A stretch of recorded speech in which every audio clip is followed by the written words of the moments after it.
Hello, and welcome to this new season of Frankly Speaking, at the crossroads of faith and culture, where in our hybrid Christian-African identity, we ask the question, how should our faith shape our practice of culture? And in turn, how should our culture shape the practice of our faith? In this first episode, we consider the ancient ritual of Lobola, paying the bride price, rora. And we ask ourselves, how should the practice of this ritual be influenced and changed, transformed by gospel values as we seek to be better followers of Christ? But also in turn we ask the question, how should the celebration of what has largely been a Western sacrament of matrimony that we celebrate as Christians be influenced and transformed, be informed by our local African culture? Now, in such an intricate and complex topic and issue, we will likely not find neat, cut and dried answers. Indeed, in some of the interviews and some of our interviewees, we will find that they will take even opposing views. Our goal here in this episode is not to provide you with cut and dried answers, with the final solution to these questions, but rather to start a conversation so that each of us in our own lives might discern where the will of God lies, as we all seek to acquire an integrated and authentic approach to both our faith and our African heritage. Enjoy the episode.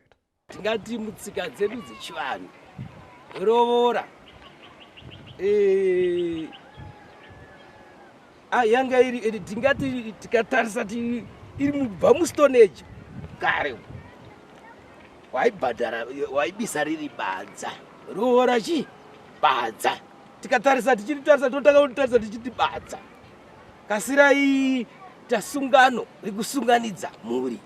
If we look at the practice of Lobola, you can realize that the end of Lobola initially was good.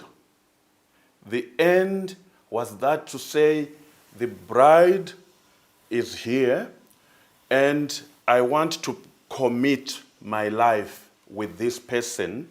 Therefore, I'm giving a gift expressing gratitude to the parents for having brought up this lady which I'm going to commit my life with. So if we look at that, the end was of commitment.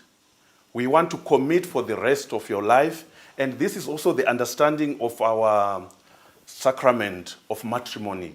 There is commitment for the rest of your life with your partner. So we can say we learned that aspect of commitment. Lobola was paid as an outward expression of how I want to say I'm committed to this person. Discussing with the elders, African themselves, chiefs included, reading in Sunday Mail of 2016, there's a quotation from Chief Msarurwa. He said, the purpose of Lobola is to cement relationships between the two families. So it's some sort of a token. It's not the price, the value that matters, but the gesture of uniting the two families is what is important. The structure of Lobola, according to Shona and Ndebele cultures, you find out that it is categorized into different categories. Some, when you read them, maybe you laugh because you pay for Matekenya Ndevo, that when the girl was very young, was playing with the father's beard, pay for that. Or Mafuku Zadumbu, that when you were still in your mother's womb, you were kicking her around, you pay for that. And then Mombe Umai, Mombe Zedanga, Makandi Nzwani, from whom did you hear that I have got a beautiful girl, therefore pay for that. But I think culturally, all these were just trying to give flavor to the tradition of Lobola. They didn't have actual sanctions because they are called peripheral payments, at the center of Lobola, there is one thing like Rusambo. That's a token.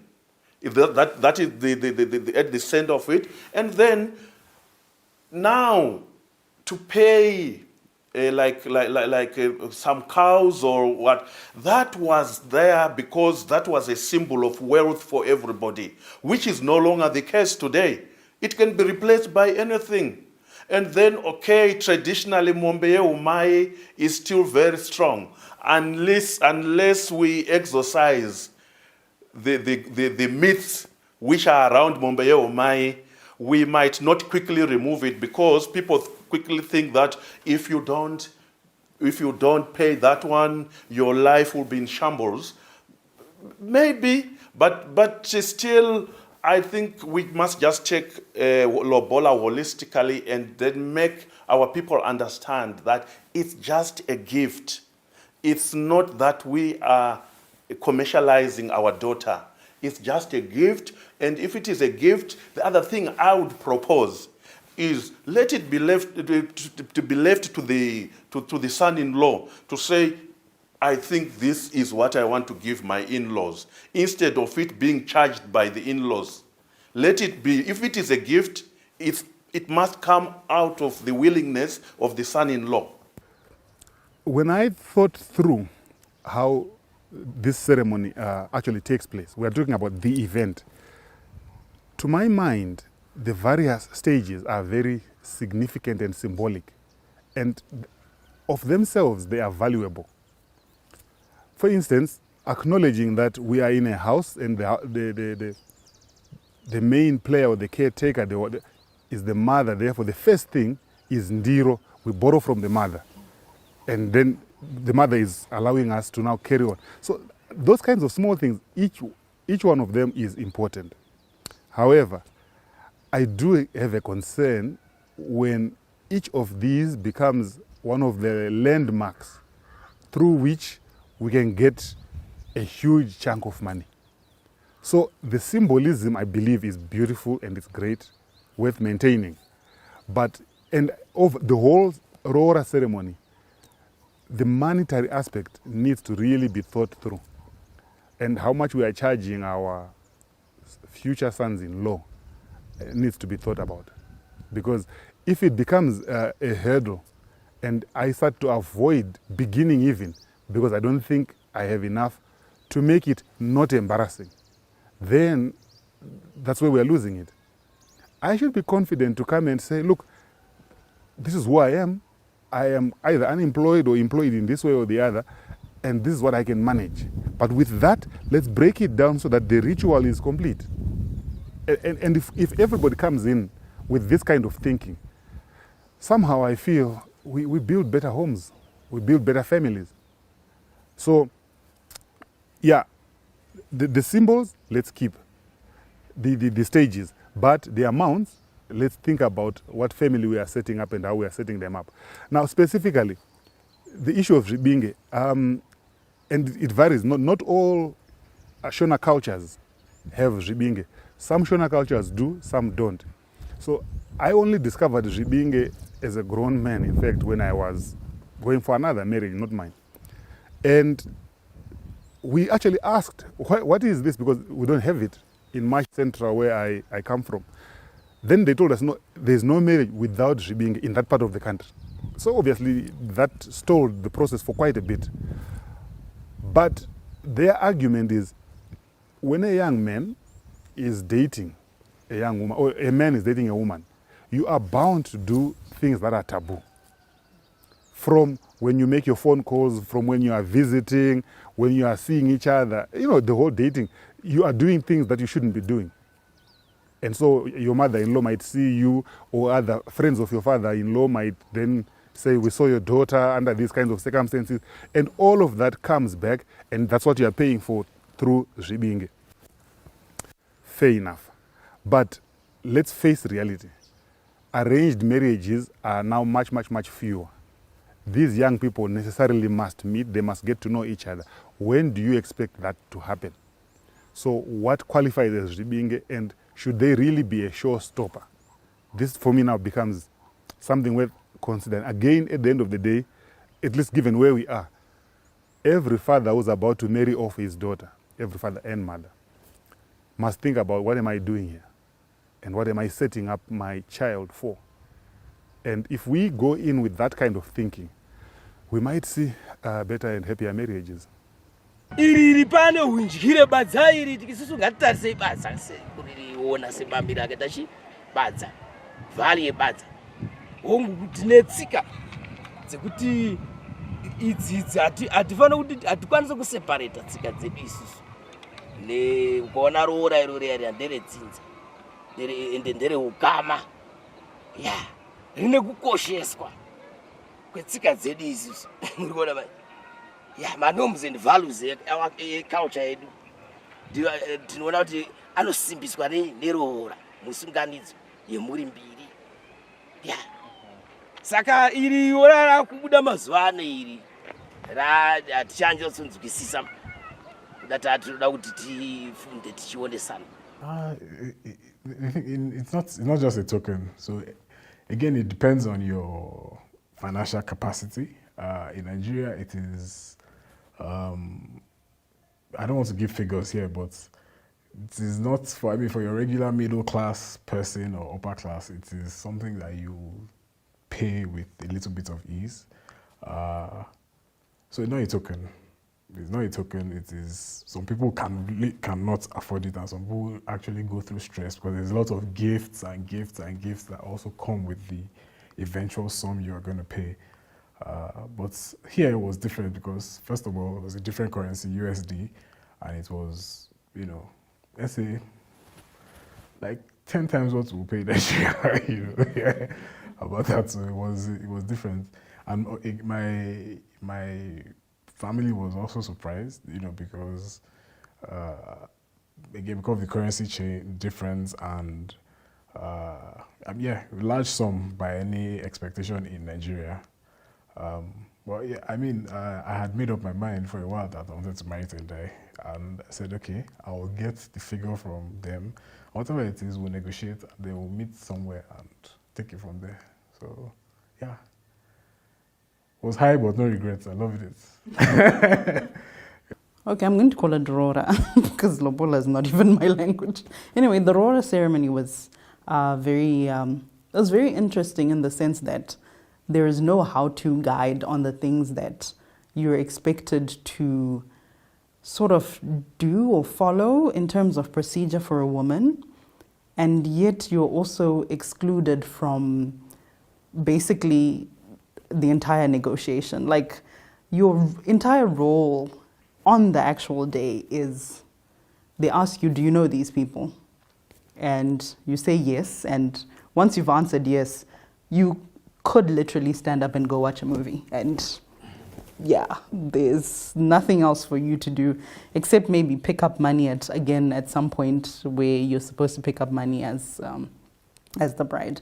But very, very limited input from myself as the person who is actually getting married, as well as even from my mom. The what they call the dare is the one that basically sat down and decided how much the bride price for me would be. And I only got to know the figure, obviously, because of somehow having to communicate it, and just discussing it with my partner. But otherwise, if it wasn't for that, I wouldn't have known. I wouldn't even have known how much the total sum ended up being. So it's a very weird experience when you're the one who's getting married and you have no say. Do you fight to have a say in it? I think that would actually be counter. It wouldn't go well for your husband to be, actually, if you try to be very persistent and trying to,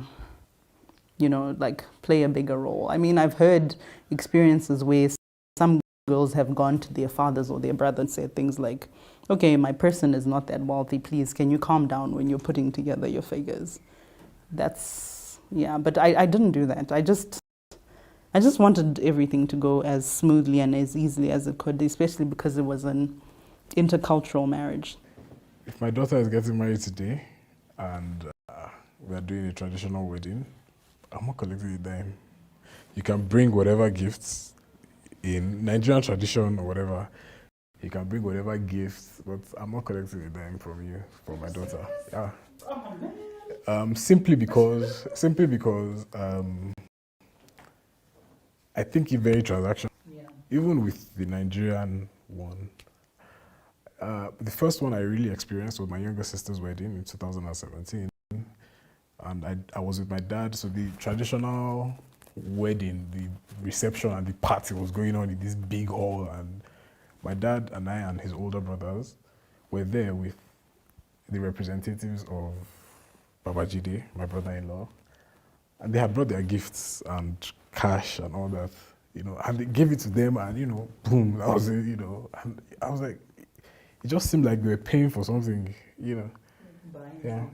And I can remember my older sister, her wedding, my dad was like, he's not charging anything, whatever they bring, But for me, just because I'm not really keen on these deep traditional things, I'm not going to ask you for anything.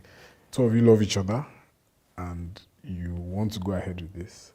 I'll do the best I can for you guys. But I'm not going to say a dime, Yeah.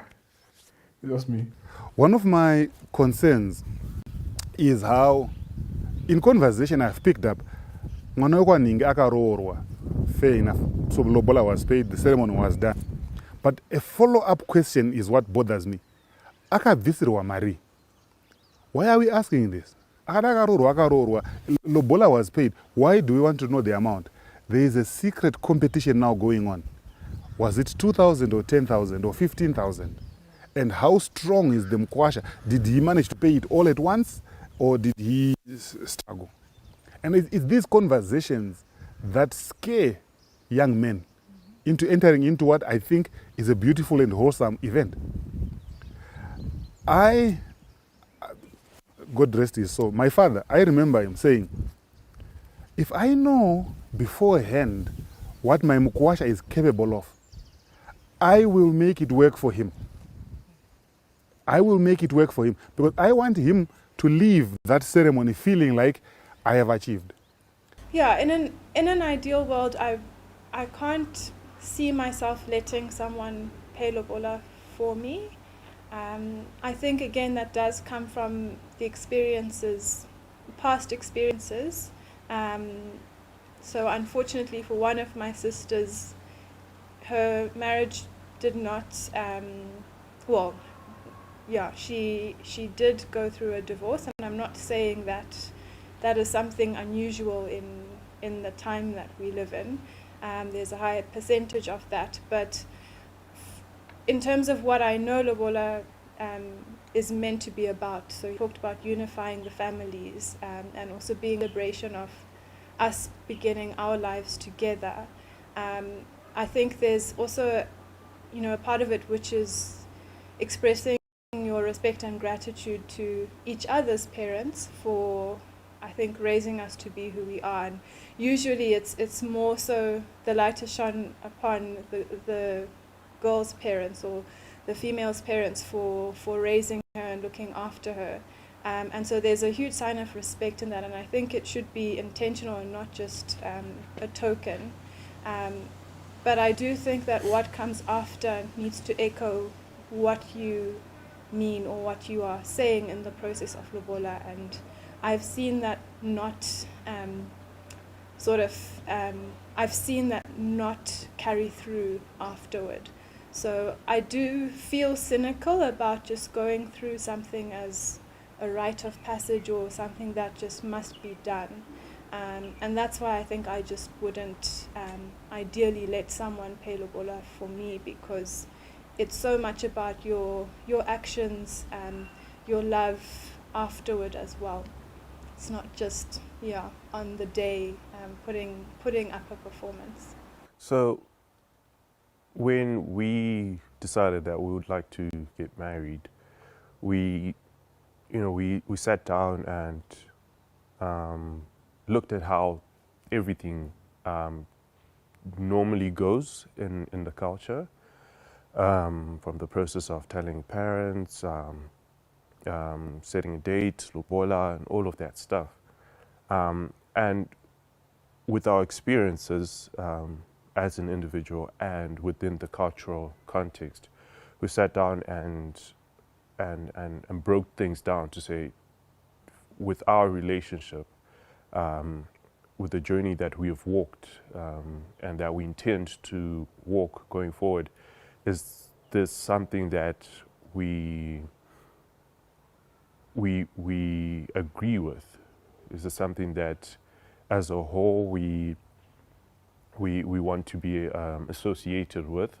I don't know if that's the correct word, association, but we broke things down piece by piece, and looking at each individual piece, and we then decided, we came to an agreement of that, you know, we wouldn't want to go down the traditional route.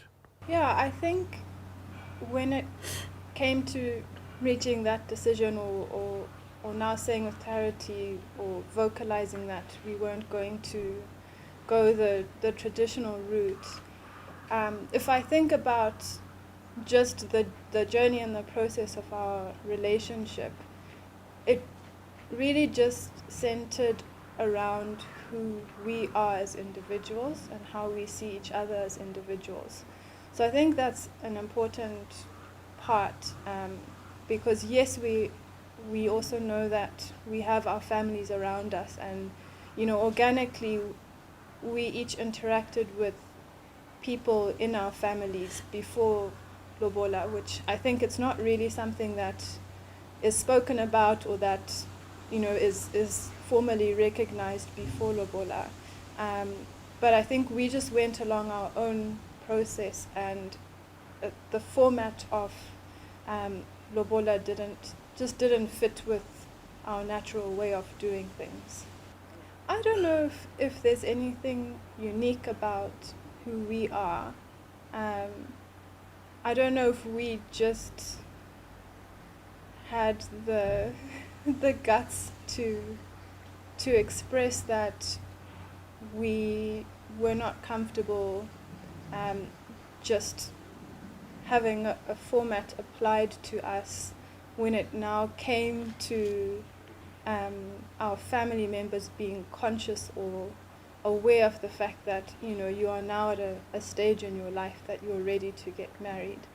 I would like it to be a partnership between equals, a journeying in life together. And when we had our conversations running up to our marriage, that was my thinking. I'm sure she bought into that, because we did discuss, why don't we just live together and forget about lobola? We had that conversation, which initially we agreed. Then we continued to talk about, but how will we engage other family? Because they will always see us as naughty, as troublesome, as kubika mapoto. And we wanted our union to be recognized and respected. And for that reason, then we said, so now let's come back and have that lobola. I think there's a lot that I don't know. I'm pretty sure there's a lot that I'm going to learn when I actually have my own lobola ceremony.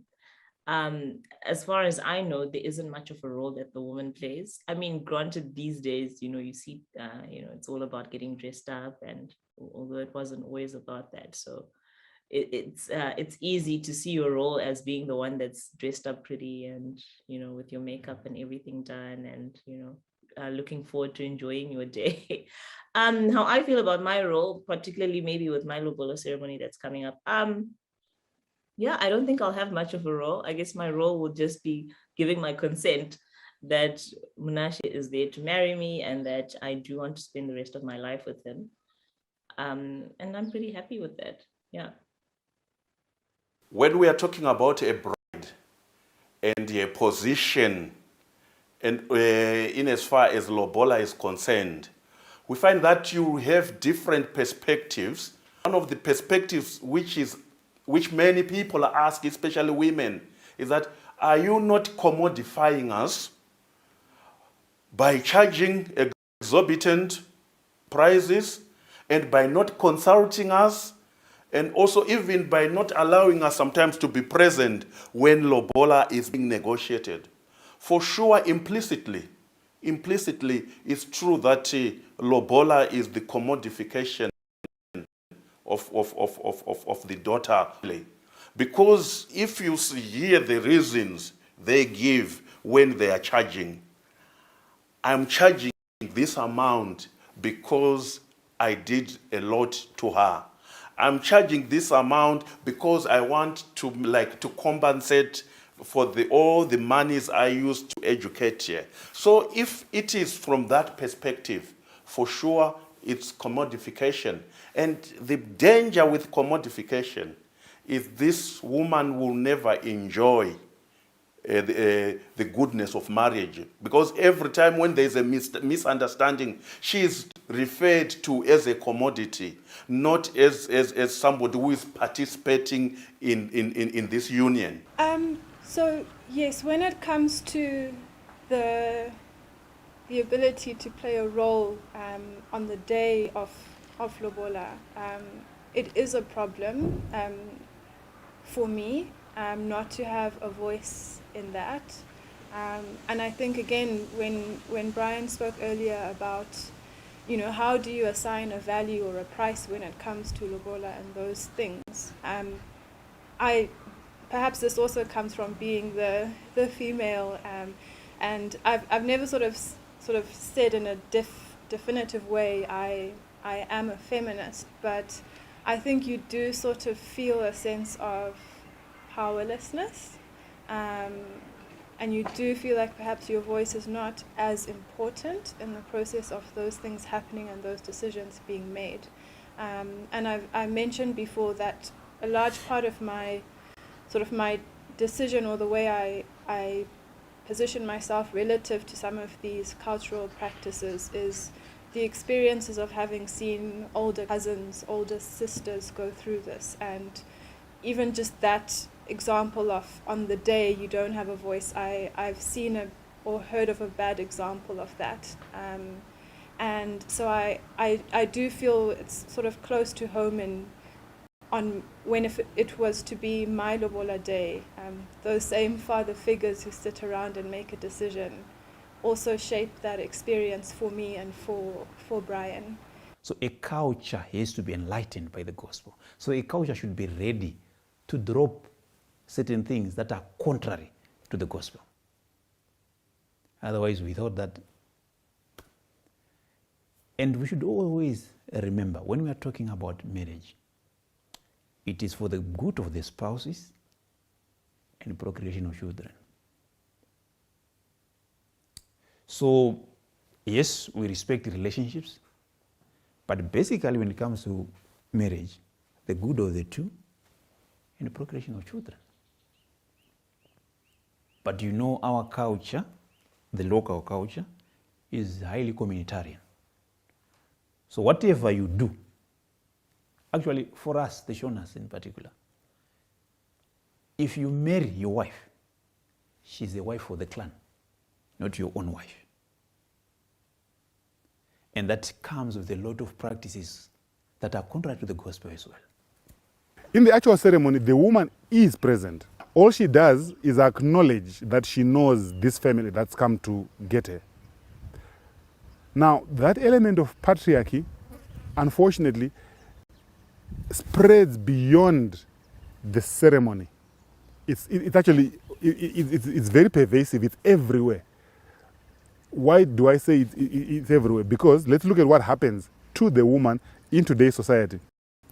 So from the day she's married, it's the husband who, if you want, initiates, comes, pays for her, collects her, takes her. And the women themselves also are very quick. They go, they change their ID to the husband's ID, to the husband's surname. They now belong to this family. If it's not through that event, it's the signing of the documents, the surname is changed. So she's taken on the name of the husband. And from there on, the children are the children of the husband that the woman is mothering.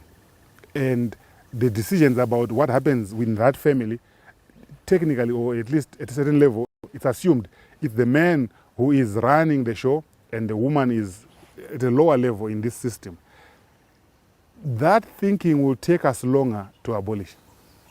And unfortunately, even some of those women who earn more than their husbands, who are more educated than their husbands, who literally are running the show financially in the family, from time to time they will come on air saying, but I still am subservient to my husband. I still defer to my husband on these things, and that's what a woman should do.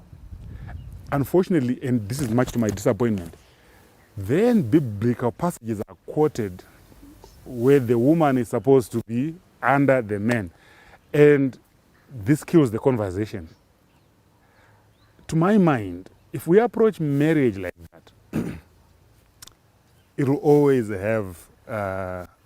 be rocky, or it will have potential for turbulence. Since each marriage involves two people, a boy and a girl in this case, I would like also to believe that in the negotiation of Lobola, both genders must be there. Women must be there, not as passive participants, but as active participants, and also men. And it must be a dialogue.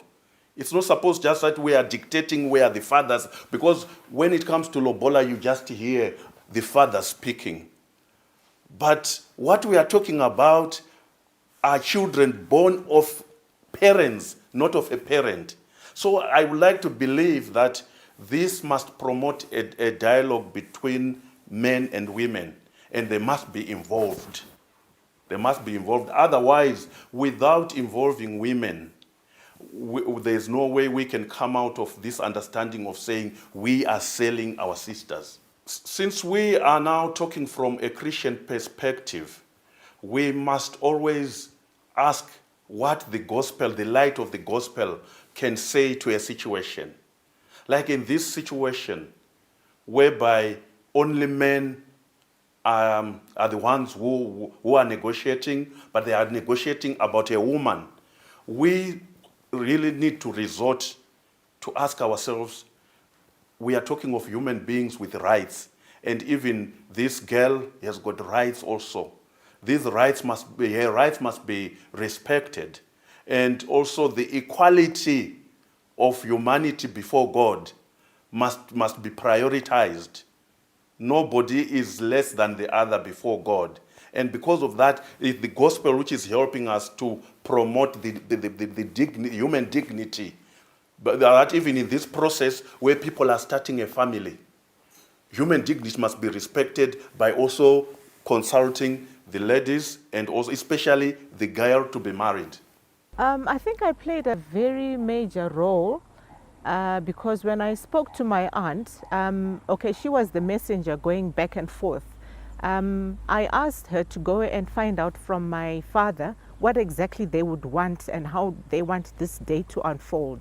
So she came back with a traditional list with all the amounts and whatever is required, which I think was to my advantage, and I felt very comfortable because I had to pass this on to Arthur and to tell him that, okay, this is what is required from my side. Are you happy? Are you comfortable? And my aunt was actually with us throughout the process, and she says, if you guys are not, if you feel that there are some figures which are not too good, you guys, you can tell us now, and then I can go back and give Ateshwara feedback concerning the whole process. So I think I was quite comfortable and happy to add and subtract some of the things which I felt are very unusual for a normal Rora setup, because normally as a woman you are normally pushed aside, and then your parents have a role to be listing all the monetary items and all the grocery lists. You're normally shut out, and then you normally hear all these things on the day when the events unfold, that so much was asked for such and such a process. So I felt it was a very comfortable and very soothing process, and I really appreciate, and my aunt was very happy that there were no back and forth movements. It just flowed.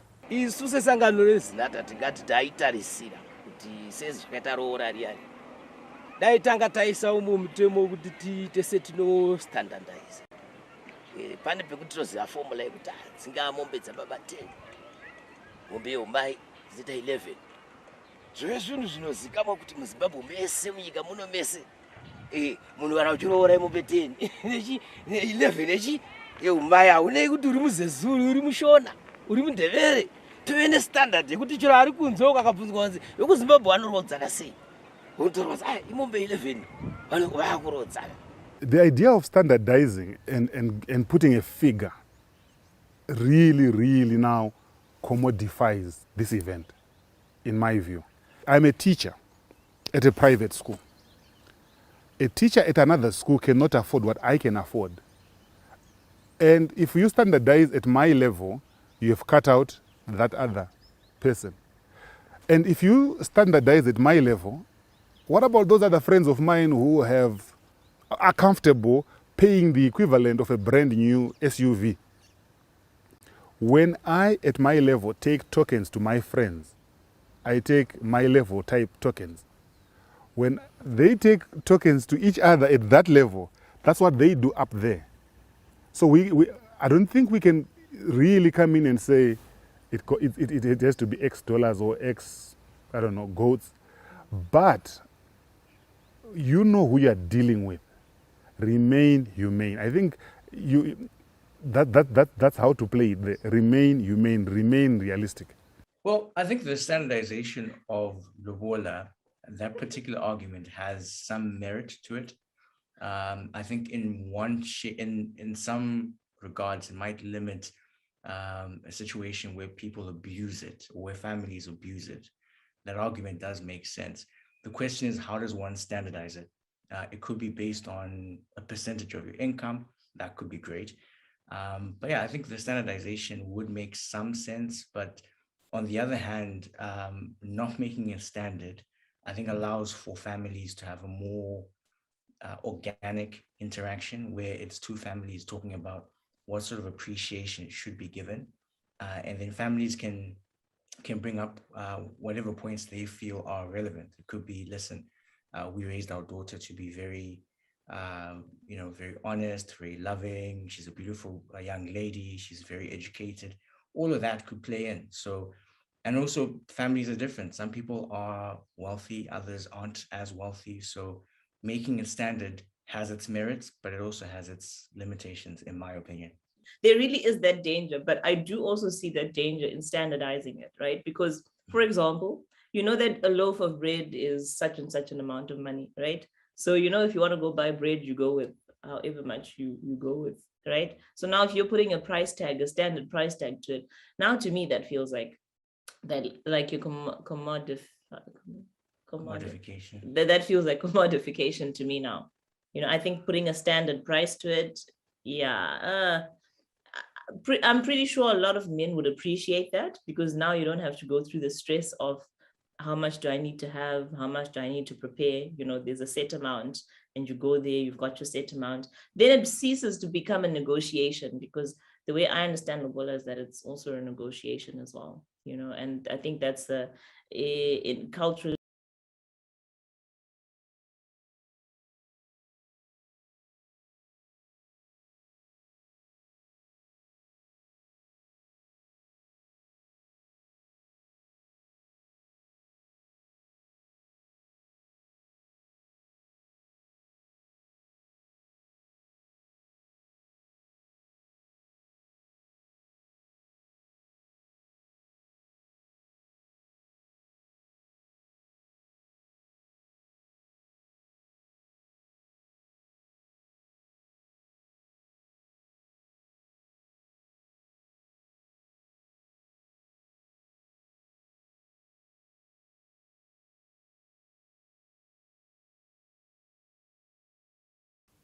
The point of departure would be enculturation itself, because as a church, we respect cultures. So the idea behind is we take what is good from a culture and then we bring the gospel in. So the gospel is meant to enlighten a culture. So with all sacramentology and the teachings to do with sacraments, then Lobola is enlightened. the tradition of Lobola and the celebration of the sacramental marriage need to dialogue. These two, they need to dialogue in the sense that there must not be a gap between the ritual or the tradition of paying Lobola and then the sacramental marriage in the church. I would think that these two must be done as one thing, must be done, prepared in a way that they are done as one thing, that if the payment of Lobola is done, then straight away the sacramental marriage is celebrated. Because separation of the two is a discord. Because traditionally, people, yes, they are saying they are married, but according to our Christian theology, these people are not yet married. So why can't we just let the two happen at the same time? Let us not forget that even what we are referring to is the sacrament of matrimony. It was brought to us clothed in a certain culture, the Western culture. Just look at the sacrament of marriage itself and think of the rituals that happened there. It's a mixture of the gospel values and the Western culture. So I don't think we would have any problem. What is needed is careful assessment and enlightenment. You need to understand the gospel values first, the theology of marriage first, and then the culture itself. Then we can always find a middle way. This dialogue must begin with the youth, where we are open to each other and they are still malleable, they can still bend. We cannot take it to the old people, otherwise they will just say it's our culture. But it's our culture is not an answer. We need to interrogate our culture and ask why were these things done the way they are done. It's not enough to give a response that our ancestors used to do this, full stop. We want to know why. Because some of the things were done that time because they were serving a certain purpose, which is no longer there today. So if we don't have an answer why we practice a certain traditional part of culture, if it's no longer giving an answer, we need to drop it. We need to drop it. We can't just, we don't want a culture to be like just a museum where you keep old things which even maybe for memory's sake. Culture is dynamic, and as it is dynamic, it picks new realities and answers new existential questions as they come. I think the first challenge is a proper understanding of what the church means by marriage. Because for some people, once the two have paid Lobola and the other arrangements have been done culturally, they are already man and wife, husband and wife. So they have no problem with. They think the sacramental thing is maybe so that they may be accepted into this guild, so that they may be able to buy properties. But that's not the idea of the sacramental marriage. The sacramental marriage is for the good of the spouses themselves. So the more they live together without the sacrament, because the sacrament comes with some graces. So they're like people living without graces, the graces that should protect the marriage. So that's the challenge. When it comes to the spiritual aspect of Lobola itself, like the rituals that are involved, for example, the sacrifices and what have you, those are thorny issues when it comes to inculturation. You remember we were also talking about the Kurobaguwa, Kuchinura Mono. We reached a brico because of the aspect of sacrifice. The aspect of sacrifice is what the church says no to, because Christ is one single sacrifice. So that's where we have problems with our dialogue. So if you were to say the elders or the in-laws would make certain incantations to the ancestors, then we have a problem. Maybe if that inculcation that we want succeeds, that's when maybe we have mass, blessings, prayers, those gifts that are brought by the Bakwashas. They have to be blessed. Then we have Eucharistic celebration for that. I think that's what our dialogue should entail. There are certain things in a culture that are contrary to the gospel. So when we are enculturating, we leave those that are contrary to the gospel and take only those that conform to the gospel. And that is where we have a challenge with the gospel. Otherwise, we end up being syncretistic, that you mix two rituals. You are pouring libations to the ancestors and then offering the sacrifice of the Eucharist. They don't go hand in hand. Yeah, so the Rora ceremony has definitely evolved from even, say, my aunt, whose ceremony I experienced, and she's maybe just 10 years older than I am.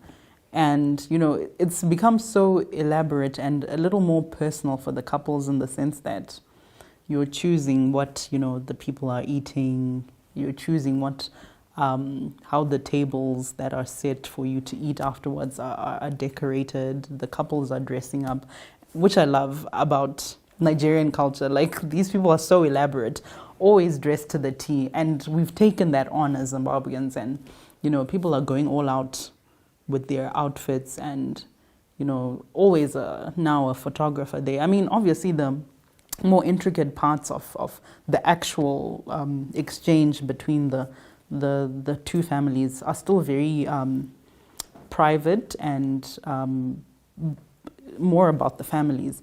But after that, there's now definitely a celebration that happens of the joining of the two people that I didn't really see before. Like, yes, people ate, but they didn't really celebrate. Like, now people have after parties and, you know, like you're saying, photos taken and things like that. It's actually really beautiful to see that, you know, that whole culture has evolved to that point.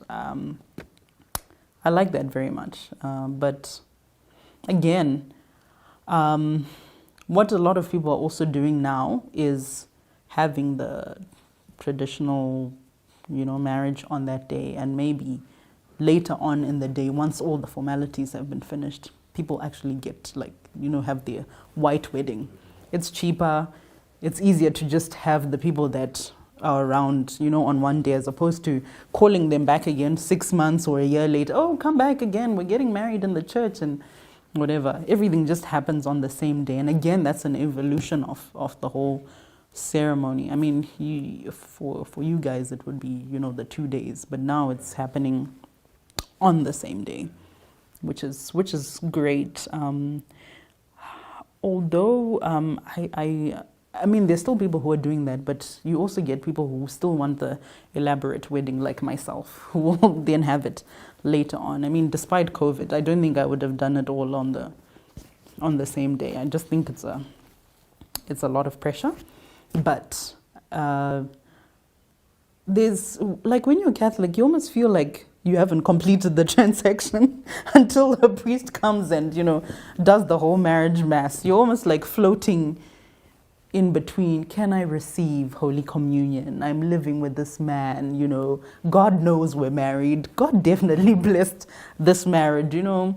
If you were fortunate like me, I had the vicar who was there on the day of my Rora, and he actually did, like, say a blessing over me and you. I mean, though you were not there physically, I felt like I was good. I was good with God. I was good with you. I was good with myself, with the families. But again, there's just that uncertainty, like, if I die today, am I going to heaven?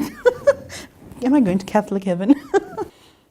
Yeah, I think the church has definitely failed us in that whole separation of you're living in sin. And even that statement, you are living in sin. I mean, and you know, again, sometimes just not having your church wedding is a financial issue. And you shouldn't be made to feel like, you know, you are, I don't know, the two guys next to Jesus when he was crucified. You shouldn't feel that bad about something that is so beautiful. Like, you know, the two of us have come together in the most beautiful way that two humans can.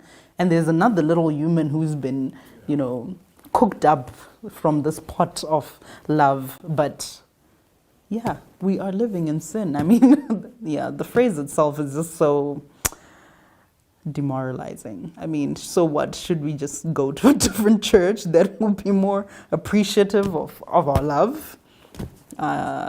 Do we, I mean, yeah, it's a difficult one. But I definitely feel like the church definitely has failed in that aspect. There should be just more compassion, and understanding that sometimes it's not so much that you don't want to do things in the way that has been prescribed, which I have no problem with. I want the white wedding. I want to walk down the aisle. I want all of those things to happen. I want, all the bits and bobs. But it was just a function of the times. Personally, I had questions about the fact that if you are a Shona man or woman, you go through possibly 3 forms of marriage. One in the church, the actual traditional ceremony, and then one at the magistrate's court, depending on just how that works out. And I didn't see the point behind that. So as my own marriage started looming, I thought of uniting these things so that they become one event. And after having had a conversation with Fairness, where we kind of agreed that this would be a good thing to do, we began a process of negotiating with the relevant parties. And in short, on the day we did the Lobola ceremony, we took a priest with us. And so we were married in all forms in one day. And it was a smallish ceremony where as many of my family who wanted to come came all the way to Murewa, where she comes from, and we had it there. Well, when I talked to my aunt about the whole process, she was rather surprised, and she says, "Are you sure this is going to work out?" And I said, "Well, there's always a first time to everything," and she was really surprised.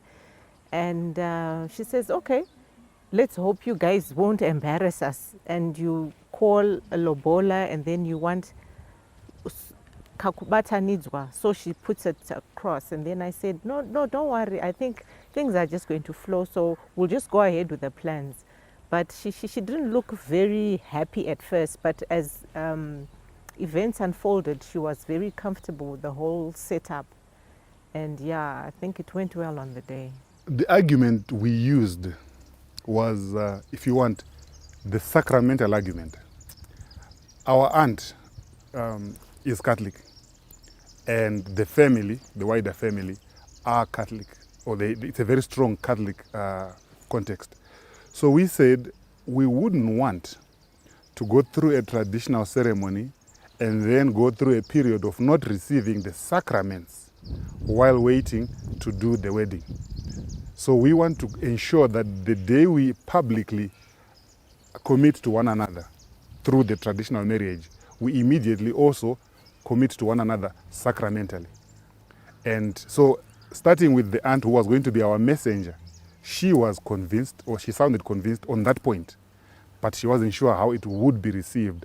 So she did the work for us. She went and spoke to her brothers who accepted this line of thinking. So from the word go, for them it was clear now. It's about the union that's about to happen between these two, and everything else we are doing is completing that union. And that's how it worked for us. As far as I know, we are the only ones who have done it. I've had conversations around this with other people who have asked questions. And what I've got as feedback is, it's amazing, it's beautiful, but yeah, it's difficult. So I think there's some sort of mental block that's still there for many who find it attractive. And even on the day, there was a substantial amount of feedback from the people present that this was beautiful. Well done, you guys. But the uptake going forward, I think it requires a certain amount of, call it engineering, conversations, and taking a stance and then saying this is what we really, really want to commit to. I'm not aware of anybody who's done it since, but I've had conversations about it, certainly.